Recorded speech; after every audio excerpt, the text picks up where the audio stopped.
Assalamualaikum warahmatullahi wabarakatuh. Jadi, kelompok kami kali ini akan membawakan materi mengenai e-business dan e-commerce.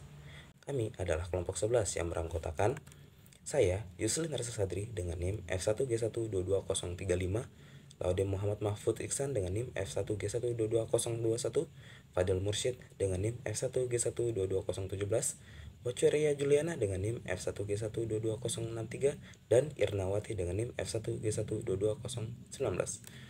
Untuk pembawaan materinya akan saya serahkan kepada teman-teman saya. Untuk itu, saya persilakan. Baik, saya akan melanjutkan materi dari teman saya. Internet untuk mendukung proses bisnis internal. Pertama, inovatif proses. Dalam proses ini, unit bisnis meneliti kebutuhan konsumen yang sedang berkembang ataupun yang belum terlihat dan kemudian menciptakan produk atau jasa yang dapat memenuhi kebutuhan tersebut. Kedua, operation process. Proses operasi adalah tempat di mana produk dan jasa diproduksi dan disampaikan kepada pelanggan.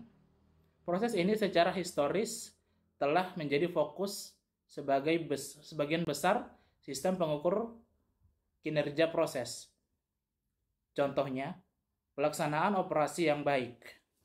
Ketiga, regulatory and social process. Merupakan proses di mana perusahaan harus memastikan bahwa mereka telah mengikuti peraturan negara yang ada dan menyesuaikan standar yang telah ditetapkan. Perusahaan juga memiliki tanggung jawab untuk meningkatkan keterlibatan dalam komunitas guna menciptakan kesejahteraan masyarakat sekitar. Dengan begitu, perusahaan dapat membangun reputasi yang baik dan membantu menarik karyawan baru yang jika dibutuhkan dan mempertahankan karyawan berkualitas. Materi selanjutnya saya akan serahkan kepada teman saya. Baik, saya akan melanjutkan materi yang telah dibacakan oleh teman saya. Extranet untuk menghubungkan bisnis analisis. Business analysis adalah praktik memfasilitasi perubahan dalam konteks organisasi dengan mendefinisikan kebutuhan dan merekomendasikan solusi yang menambah nilai bagi para pemangku kepentingan. Tugas business analyst adalah menjembatani kesenjangan antara teknologi informasi dan bisnis dengan menilai proses, menentukan persyaratan, dan memberikan rekomendasi dan laporan berbasis data kepada eksekutif dan pemangku kepentingan. Extranet adalah jaringan pribadi yang menggunakan protokol internet dan sistem telekomunikasi publik yang untuk membagi sebagian informasi bisnis atau operasi secara aman kepada penyalur atau supplier, penjual, mitra, pelanggan, dan lain-lain. Fungsi utama dari extranet yaitu untuk memfasilitasi pertukaran data skala besar dari satu perusahaan ke perusahaan lain.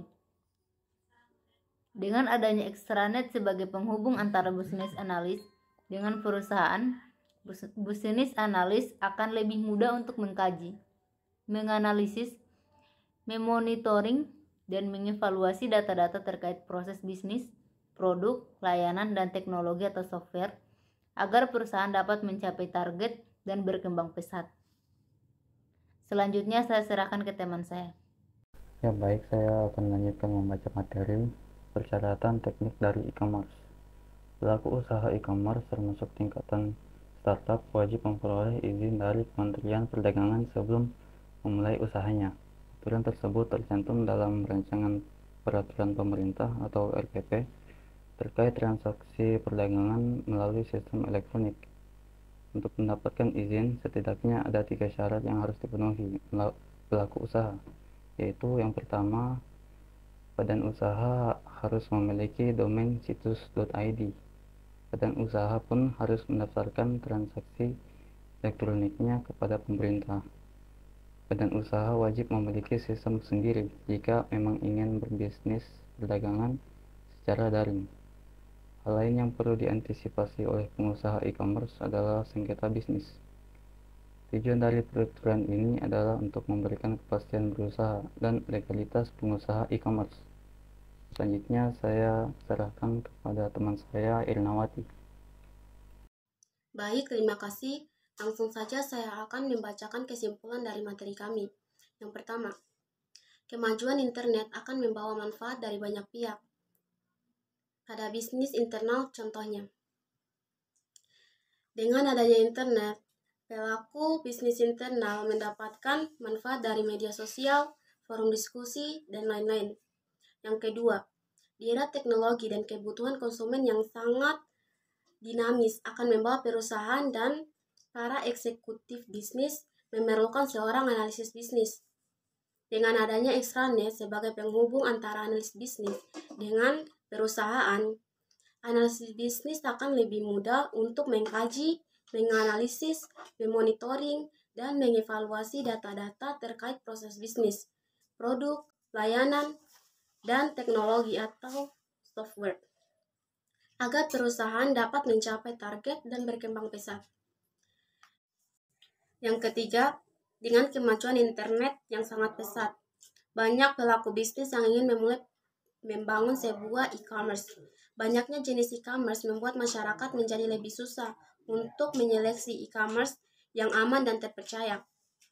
Maka dari itu, pemerintah membuat peraturan bagi pelaku e-commerce, yaitu untuk membangun sebuah e-commerce wajib memperoleh izin dari Kementerian Perdagangan sebelum memulai usahanya, yang dimana aturan tersebut tercantum dalam rancangan peraturan pemerintah atau RPP terkait transaksi perdagangan melalui sistem elektronik.